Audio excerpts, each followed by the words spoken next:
So hello there, and welcome back to another Night at the Movies video. Still recording from London, still recording from this travel lodge in London, and still attending the BFI Film Festival. I am Spike Knight, and in these videos, I love talking all things movies and TV, and whatever I want, whenever I want. And in today's video, I'm continuing reviewing the films that I'm watching at the BFI Film Festival, and I'm reviewing 4 films in this video today. Yes, 4 films, you heard me correctly.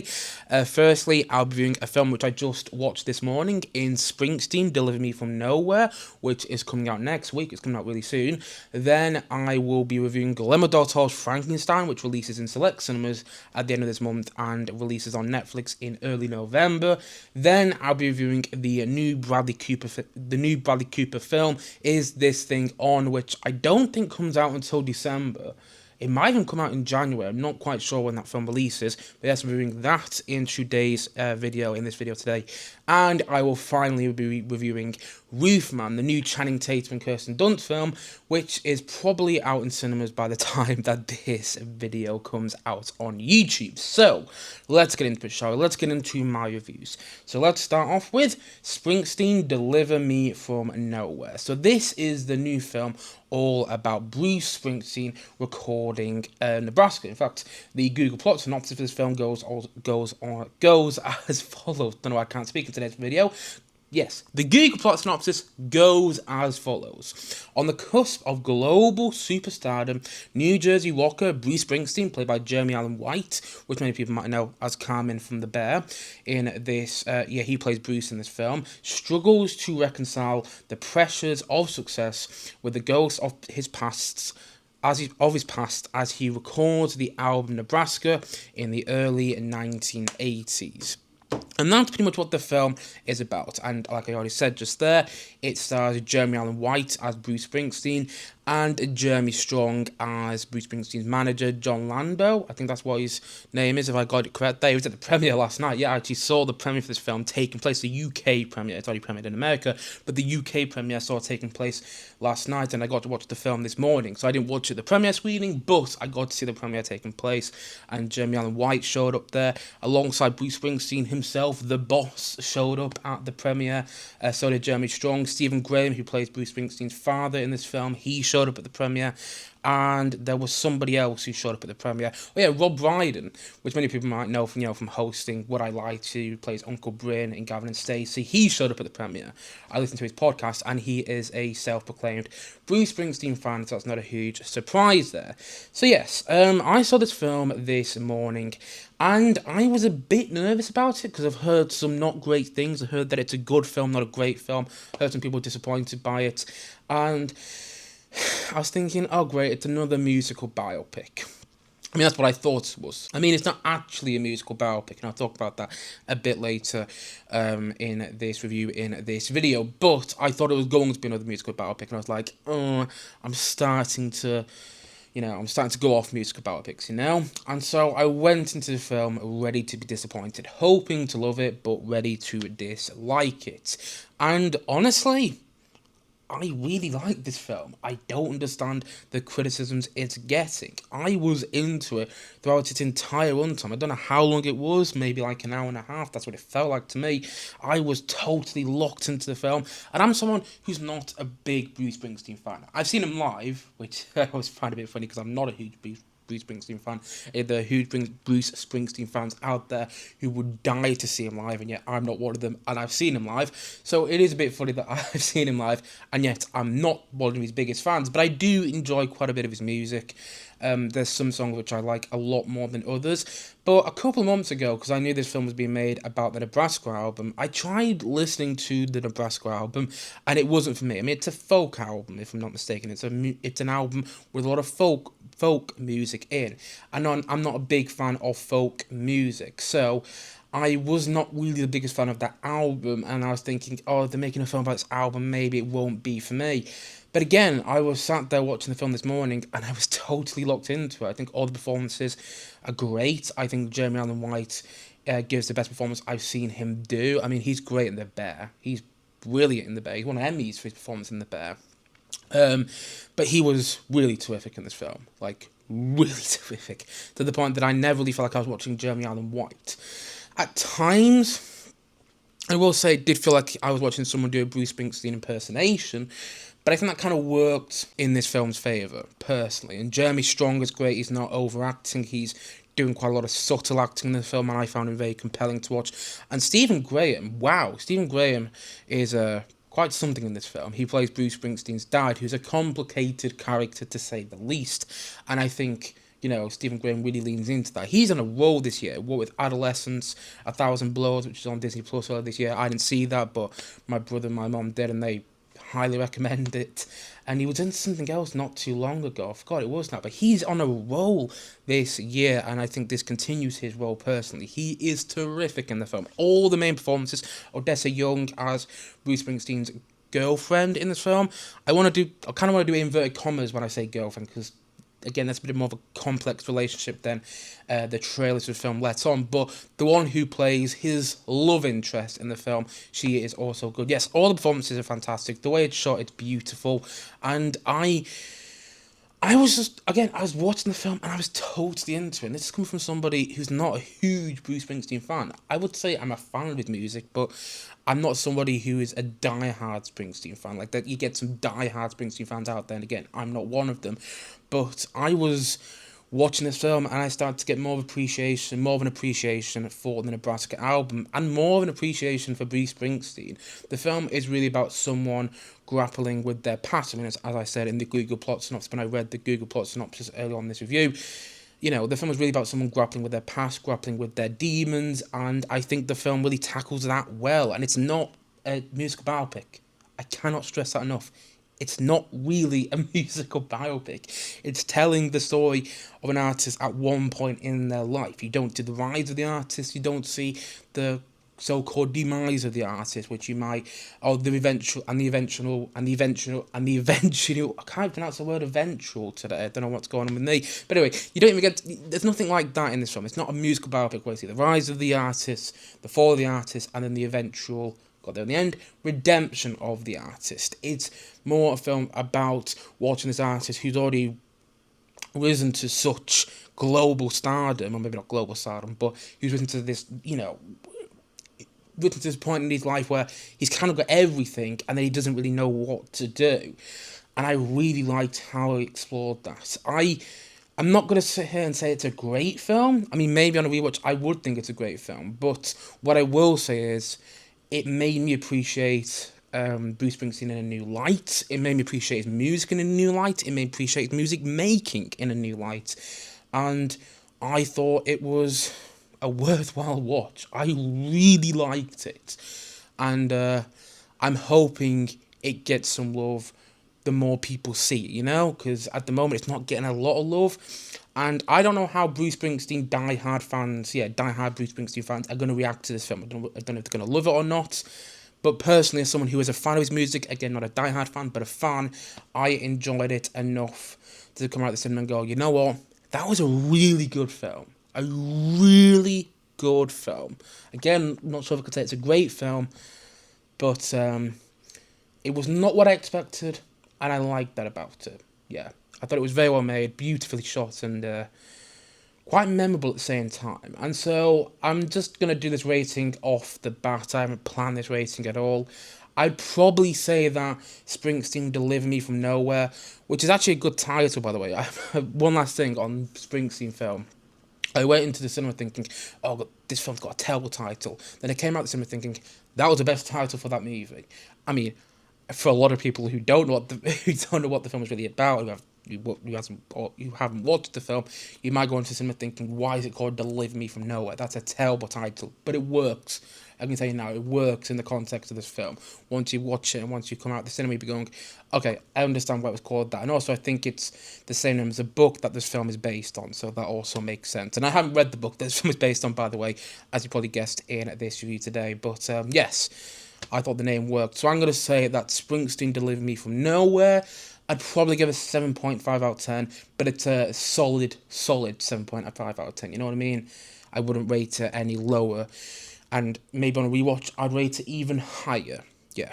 I was very pleasantly surprised by Springsteen Deliver Me from nowhere. Now, let's move on to my next review, which is of Frankenstein. Now, this film I was looking forward to quite a lot. It's a new film from Guillermo del Toro. If you don't know who Guillermo del Toro is, he previously directed the likes of Pan's Labyrinth, which is an amazing film. He directed the Blade films with Wesley Snipes, well, the first two Blade films with Wesley Snipes. He directed the Hellboy movies with Ron Perlman, which have their fans. He directed The Shape of Water, which won Best Picture. I've seen, and I didn't love that film the way I wanted to, but I did still like. I could see what was all coming from a mile. I could see what was all going to end literally from the beginning. Like I could say that's going to happen to that character, that's going to happen to that character, and these two characters are going to be doing this by the end of this movie. That's what I thought was going to happen, and it all happened. But I still liked The Shape of Water. I thought it was a beautifully made film. And his latest film was Nightmare Alley, which I loved, and it seemed like a lot of people didn't. I thought Nightmare Alley was a great film. And he's directed plenty else, so much I'm just I'm not remembering off the top of my head. Oh, he directed the Netflix version of Pinocchio, which came out a couple of years ago, which is also a great film. It won Best Animated Feature at the Academy Awards. Not that the Academy Awards really matters, as I said in my last video, but still, it won Best Animated Feature, which is not an easy thing to do, especially when you're up against Pixar movies like that film was. Guillermo del Toro is a very good director. He's a very interesting director. His films are very unique. You can usually tell you're watching a Guillermo del Toro film when you're watching it. And when I heard he was doing Frankenstein, I was like, okay, that's a match made in heaven. And when I heard he was doing Frankenstein, I was very excited. But then I heard it was going to Netflix, and I immediately, my excitement kind of went down quite a lot. You know what I mean? It decreased quite a bit, because usually when a film is going to Netflix, it means I'm going to end up watching it on Netflix, and it's just not going to be the same experience as watching it, in a cinema, especially with a Guillermo del Toro film. But luckily, I was able to get tickets for this at the BFI Film Fest, which is what I'm currently attending, and why I'm able to review this film in today's video. Yes, I was able to get to see this in a cinema, and the film has a great cast. It's got Oscar Isaac as Victor Frankenstein. It's got Jacob Elordi as Frankenstein's monster, and it's got Christoph Waltz in there, who's a two-time Oscar winner from Glorious Bastards and Django Unchained.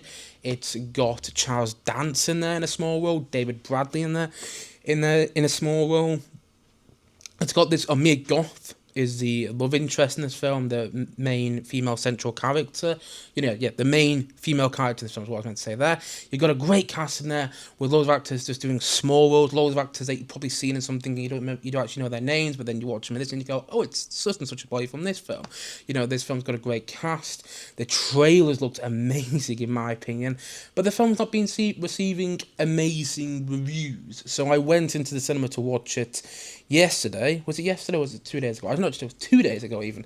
Yes, I went into the cinema 2 days ago in the morning to watch this, really excited, but also kind of ready to be disappointed because it's not been receiving great reviews. And honestly, I don't know what the reviewers are going on about. I loved this film. This, in my opinion, is some of Guillermo del Toro's best work since Pan's Labyrinth. I'm not saying it is overall his best work since Pan's Labyrinth. I'm not saying that. But I think it's some of his best work since Pan's Labyrinth. Guillermo del Toro's trademark is all over this film. The way he directs it, the swashing camera moves, the cameras never really stop moving in this film. I love that about it. The caution is one thing I don't really discuss when it comes to movies. It's eye-catching, but in a way which works so well for the film. The performances are all mesmerizing. Oscar Isaac is the best I've ever seen him, and I think Oscar Isaac is great in so many movies like Dune, Ex Machina. I even like him in the Star Wars sequel trilogy, but I think this is his best performance. Jacob Elordi probably gives his best performance as Frankenstein's monster. And Jacob Elordi, I used to think was a pretty face, because he became famous off Euphoria, and I think he became famous off Euphoria for being a pretty face, to be honest. I don't know. I say that not having seen the show, but he seems like the sort of actor that became famous because he's a pretty boy, you know what I mean? But actually, having watched him in this, and I've watched him in Saltburn, I think he's now a pretty damn good actor and one to watch going forward. Also, he's great as Elvis in Priscilla, but yeah, this is his best performance as Frankenstein's monster because it's a physical performance, and he's not saying loads. I mean, he's saying more as the film goes on. He's giving more dialogue, but just in his introduction alone and in his first 10 minutes of being on screen properly, you feel so much towards that character without much dialogue, and it's a whole thing. It's a whole the age-old adage, I think that's how the way you say it, the age-old saying, should I say, the age-old saying in Hollywood that it's show, don't tell. You don't want to tell the viewers how to feel, you want to show them how to feel, and I think the way Guillermo del Toro directs the scenes with Frankenstein's monster when he's first properly introduced, and the way Jacob Elordi plays Frankenstein's monster really makes those scenes very memorable and very powerful when you're watching the film. Yeah, Mia Goth is also great, and all the performances, yeah, everyone is on their A game. Guillermo del Toro brings out the best in these actors as expected, and the musical score by Alexander Desplat is hauntingly beautiful, as is so much of this film. This film was hauntingly beautiful to watch, whether it was in the scenery, the aesthetic, and the way it just feels so cinematic. And that's what makes me feel so sad that this film is going straight to Netflix. I mean, it's not. I should add a caveat here. It's not going straight to Netflix. It is having a limited theatrical release. I think later this month. I want to say October the 25th, but the chances are most people are going to watch it when it goes straight to Netflix. Most people are going to watch it when it's on Netflix on November the 7th, when I think it goes to Netflix. Again, apologies if I got those dates wrong, but that fills me with sadness, because it fills me with sadness, but it fills me with sadness because it is a very cinematic film, and I think it's a film that is worth seeing in the cinema. I mean, it's 2 hours and a half, but it's like this sweeping epic, telling the story of Frankenstein in the most grand way possible. And I have read Frankenstein, by the way. I read it back in secondary school. I think a lot of people did. I had to study it back in secondary school, but I didn't remember a lot about the story. However, it felt like a very faithful adaptation. I don't know if it is. I can't remember loads about the story. I remember the general gist of the story, so I remembered certain plot points when they came up whilst I was watching it. But again, this is a film which feels very faithful to the in the way it's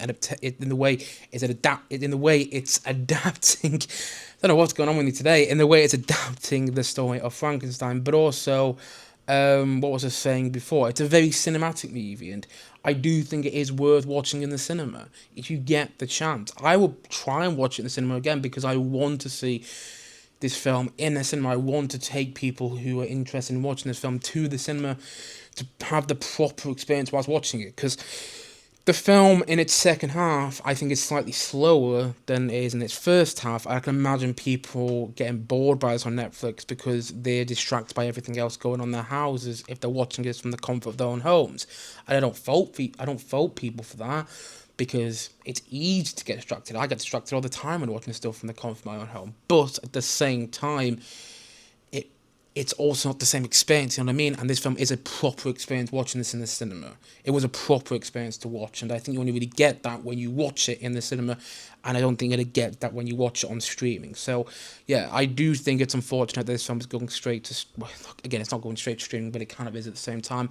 I do feel it's unfortunate it's going to Netflix, and the fact is the majority of the people who watch this film will watch it on Netflix. But personally, I think this is a film to definitely check out in the cinema. I think it is some of Guillermo del Toro's best work since Pan's Labyrinth, which I'm pretty sure was like 20 years ago, if I'm not mistaken. I can't remember when Pan's Labyrinth came out. I want to say it was 2006, but it might have been 2005. So anyway, yeah, I think it's some of his best work since Pan's Labyrinth. I think it's just absolutely amazing to watch. It's so engaging, it's so involving, it's got a beating heart throughout, and Guillermo del Toro's stamp is all over this movie. It's got horror sequences which make you feel scared, it's got intense sequences which make you feel intense, it's got a romance in there which you genuinely believe in, it's got everything you want from a Frankenstein adaptation, in my opinion. It's long, it's 2 hours and a half, but personally, it didn't feel like that to me, and I was just so engaged in it throughout. And again, I'm so sad that the majority of people are going to see it on Netflix, because this is a proper cinematic movie.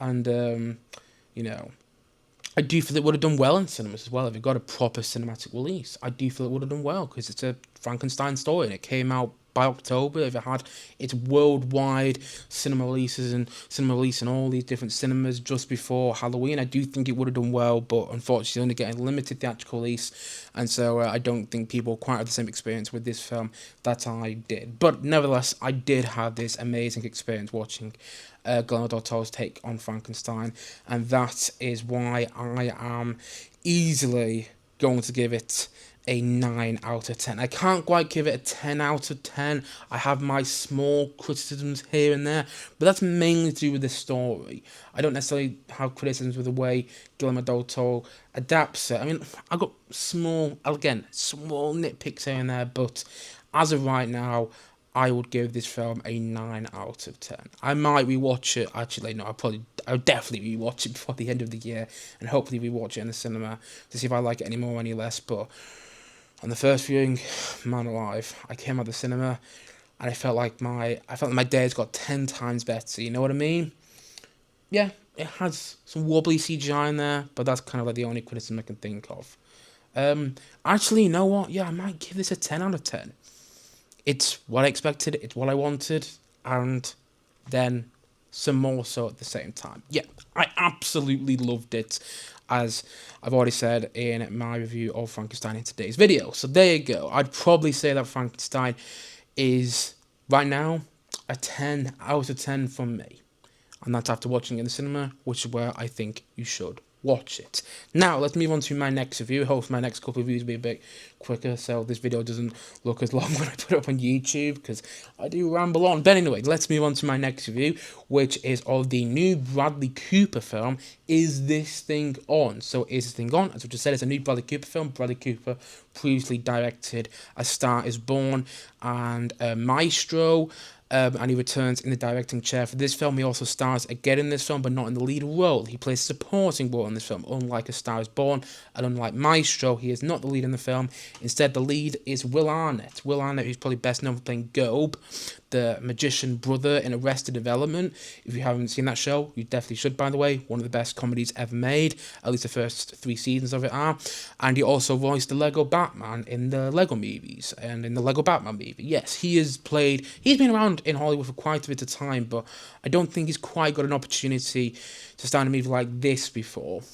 And alongside Will Arnett in this film, you have Laura Dern. Laura Dern from Jurassic Park. She won an Oscar for Marriage Story in 2019, if I'm not mistaken. She's been around in Hollywood for, wow, what seems like forever, and she is still going strong. So yeah, they're the main 2 stars in this film, and Bradley Cooper stars in it as well. And this film is based on the Welsh comedian John Bishop. That's right, this film is directed by Bradley Cooper. It stars Will Arnett and Laura Dern, and it's based on John Bishop's story about how he got into comedy, which is a fascinating story, and I think the film tells that story justice.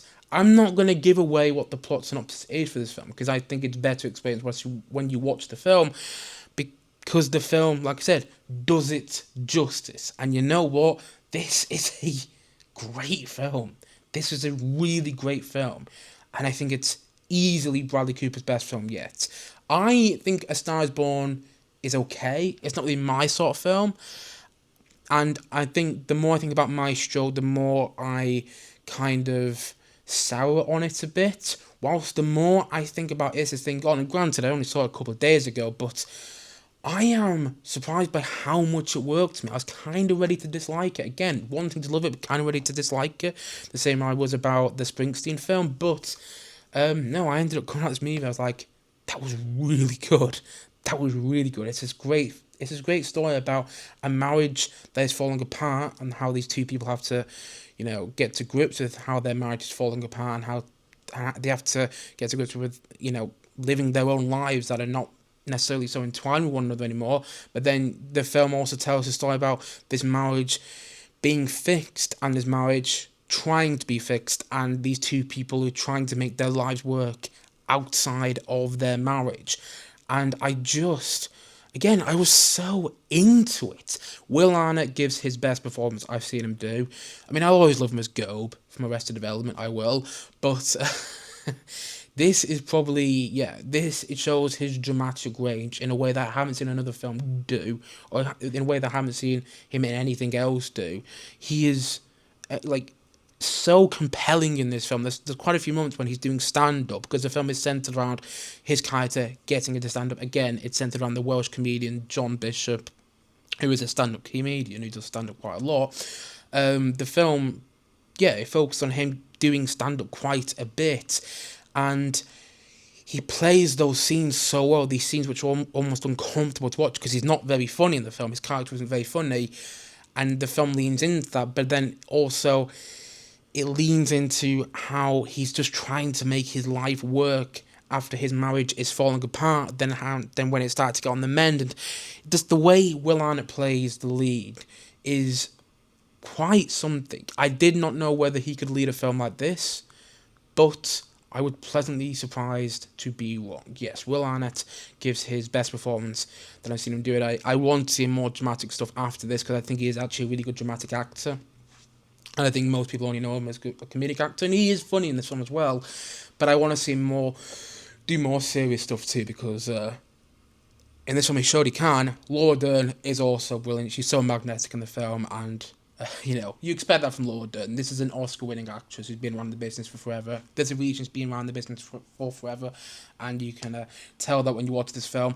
And the romance, or maybe not the romance is the right word, but the relationship between Will Arnett and Laura Dern's character is so authentic, it's so believable in this film. You're watching it, and it's like, okay, yeah, I totally buy that these two have been together for so long, and they're struggling in their marriage, and they're trying to fix their marriage, but also trying to make their lives work outside of their marriage. I totally believed in the relationship between those two characters. I thought the film was technically very well made. There were so many moments, so many edits where I was like, okay, this is very clever. The way Bradley Cooper is editing this film, the way he directs it, the camera movement, and the way he uses the camera, it's quite up close in so many moments, but that works in the film's favour in making you feel more involved and more engaged in the film, and it's a very well written film in my opinion. And also, another reason I think it's Bradley Cooper's best film to date is because it didn't feel like it was him making a movie to try and get Oscars. It didn't feel Oscar bait. Like, I like Maestro. I think it's a good, not great, but good film. However, Maestro, in my opinion, did feel like Bradley Cooper going, okay, I'm making a film about Leonard Bernstein. I'm trying to get an Oscar. I'm trying to get awards. And A Star Is Born kind of felt like that as well. His films in the past have almost felt performative at trying to get Oscars. But this film doesn't. I mean, it probably will get some Oscar consideration, but it didn't feel like him just making a film in order to try and get awards attention. It felt like a film he wanted to make because he wanted to tell this story. And I really like that about it. And I also like the fact that he's in it, but he didn't give himself the lead role. That's one thing I couldn't quite get past with Maestro. Like, he's in the film and he's giving himself the lead role in order to try and, get the best support, get the best lead actor nomination, a potential win. Whilst with this film, he's in a supporting role, and I think that works to the film's favour. Again, I loved it. I was so into it, and I was so surprised coming out of the cinema by how much it moved me and how sweet of a film it was as well. This is a moving film in a very similar way, well, not a very similar way, but in a similar way to Springsteen, the Springsteen movie was. I came out of it and I was like, you know what? I felt like I went on a journey with that film, and not in the way I expected to. And I really think it is worth a while watch. And it's not maybe the film you expect it to be, but I think you'll come out with it. I think you'll come out of it with a smile on your face, and maybe with a spring in your step, as I did. So yes, I loved Is This Thing Gone, and I'm looking forward to rewatching it when it comes out in December, assuming it does. So I'm going to say that Is This Thing On as of now. I'm going to say that it's a 9 out of 10. Yeah, I would give this film a 9 out of 10. I've got a couple of nitpicks with it. It starts off a bit slow as well, maybe, you could say. But personally, the film is all about... At the end of the day, a film is meant to entertain you. It's meant to make you feel emotions. And this film did exactly that. I loved Is This Thing On, and I think it's Bradley Cooper's best film yet. And so, let's move on to the final review for today's video. And my final review in today's video is of Roofman. Yes, Roofman, which is the new film starring Channing Tatum, Kirsten Dunst in lead roles, alongside supporting actors in this film such as Peter Dinklage, Ben Mendelsohn, Juno Temple, Lakeith Stanfield. This film has a huge cast, and the chances are by the time I put this video out on YouTube, this film is already in cinemas. But I got to watch it at the BFI Film Festival. I actually watched it at the premiere, and it was quite a funny intro from the cast from this film. Channing Tatum, Kirsten Dunst, and Ben Mendelsohn on stage introducing this film, and you could tell how much they'd enjoyed making it, or at least how much they enjoyed talking about the film, because they were all quite funny before the film, in their intro to the film before the film started. And I thought that showed that the film, I thought it showed how much they had invested in the film, and I was really looking forward to the film. I saw the trailer for this film, I think, a couple of months ago now. I'm not going to give it loads away, but it's essentially about this guy who goes to prison because he was robbing all these places in order to get money for his family. And then he escapes from prison and is a fugitive on the run. And in order to not be caught by the police, he hides in a Toys R Us. Yes, you heard me correctly. He hides in a Toys R Us, and he stays there until people don't really recognise him anymore, until he's not really hot news anymore, until people aren't looking for him as much as they were a couple of months back. And after all the search for him has died down, he starts leading his own life, and he meets this character played by Kirsten Dunst, who is this single mother, and he starts to develop a relationship with her. But as the film progresses, so does his circumstance, and so does the conflict in his life. And that's all I'm going to really say. There's a lot more to the film, and the way everything comes together is maybe not the way you expect it's going to come together. But yeah, essentially this film is about a criminal who escapes from prison and hides in a Toys R Us, and then starts living a life that you kind of don't expect a criminal like this character to live. And it's one of those films which is kind of stranger than fiction, but it is based on a true story. So there's that as well. And honestly, I love this film. I didn't love it the same way I loved Frankenstein, and the same way I loved Is This Thing Gone, but I thought it was a really wonderful film that was not what I expected, but kind of was at the same time. And it's fun, it's enjoyable. It's about a guy who, who stays in a Toys R Us, who lives in a Toys R Us in order to escape from the police. But it's also quite a moving film, and it's about a film who's just it's about a character who's just trying to provide for their family, who's just trying to do the best, but is not going about it in the best ways, you know what I mean? And it's a film as well about how people don't need to give other people materialistic goods in order to show them how much they love them. Sometimes you just need to be there for somebody to show them how much you love them. You just need to be you. You just need to be there, like I've already said. And I think this film explores the idea well, the idea that I don't think I particularly explained well just then, but hopefully you get the point I'm making. The film is really about how people just need each other. They don't need all these materialistic goods. And yeah, I think the film explores that well.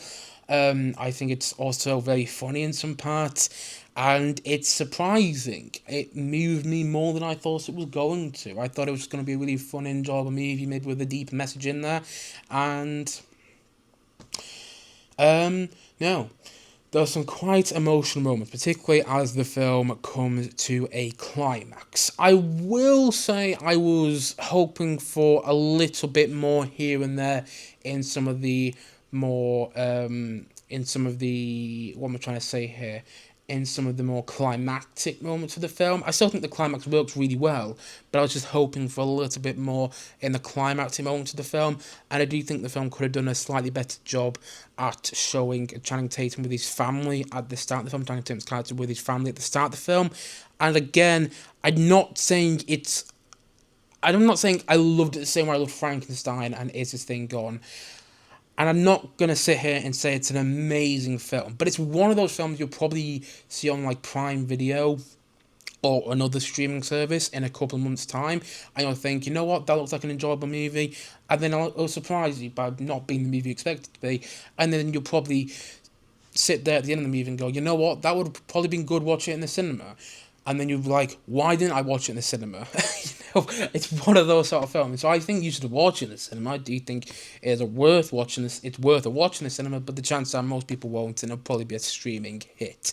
But I do think that it is one of those films which will make you smile, which make you laugh. It's got a lot of funny moments, a lot of comedy which works, and it will make you emotional at the same time. And it's not necessarily the film you expect it to be, but it kind of is at the same time, and that all works in the film's favour. And also, there's a scene in the film where Peter Dinklage, who I'll always love as Tyrion from Game of Thrones, he starts singing "Don't Speak" by No Doubt, and that sequence had me laughing out loud in the cinema. Yeah, I love this film. I thought it was wonderful and surprisingly moving. For the film it is, I think it kind of better than it has any right to be honest. Yeah, that's it. It's probably the best version of this film that we could have gotten, at least for my money. And so, all in all, I'd probably say that Roofman, I'd probably say it's like an 8.5 out of 10. Again, the ratings that I'm giving in this video today aren't solid ratings. I haven't sat there and probably thought about it like I do with a lot of my reviews, but this is the rating that I'm coming up with as I talk more about the film, as I think about it, as I think more about it as I'm reviewing it. So, yeah, I'd probably give it an 8.5 out of 10. I will probably watch it again, and maybe I'll feel differently, but you know what? As of now, I'm giving it an 8.5 out of 10. I came out of the cinema after watching this film with a spring in my step. I'm feeling like I just had a great time watching this film, and actually a little bit of a better time than I expected to have. So there is that too. And also, one last thing, Channing Tatum is great in this film. Channing Tatum isn't just a pretty boy. I used to really not like Channing Tatum as an actor. I'm not saying I love him right now, but ever since Blink Twice, the Zoe Kravitz film which he starred in, he has turned out to be a better actor than I thought he was initially. He isn't just a comedic actor, he's also got range. He can do emotion and he can do seriousness very well. I think Blink Twice showed that, and I think this film showed that in a different way too. He's got range, and I'm beginning to like Channing Tatum as an actor a lot more than I initially did. And that's another reason I loved Roofman the way I did. So as I've already said in this video today, I'm giving Roofman an 8.5 out of 10 from me. And that, I think, is it for today's video. Yes, I reviewed Springsteen, Deliver Me From Nowhere. I reviewed Frankenstein, I reviewed Is This Thing On, and I reviewed Roofman. So that's it for today's video. If you have seen any of the movies that I reviewed in today's video, then please know your thoughts on them in the comment section below. And if you haven't, let me know your thoughts on the film you're most excited to see that I reviewed in today's video as well too. Whatever your thoughts are on the things that I've said in today's video, please let me know in the comment section below. And as always, thank you for watching or listening to this, or not listening. It's not a podcast anymore, is it? Thank you for watching this video, and look forward to many more videos like this coming very, very soon on this channel. The next video I do will probably be in this room still, but then I'll be back in my bedroom doing reviews like I usually do. But until then, guys, thank you so much for watching. As I already said, thanks so much for watching or listening. Again, you not be listening, or you could be listening, I suppose. Thank you so much for watching or listening to this video, and I will see you guys again soon, but bye for now. Bye.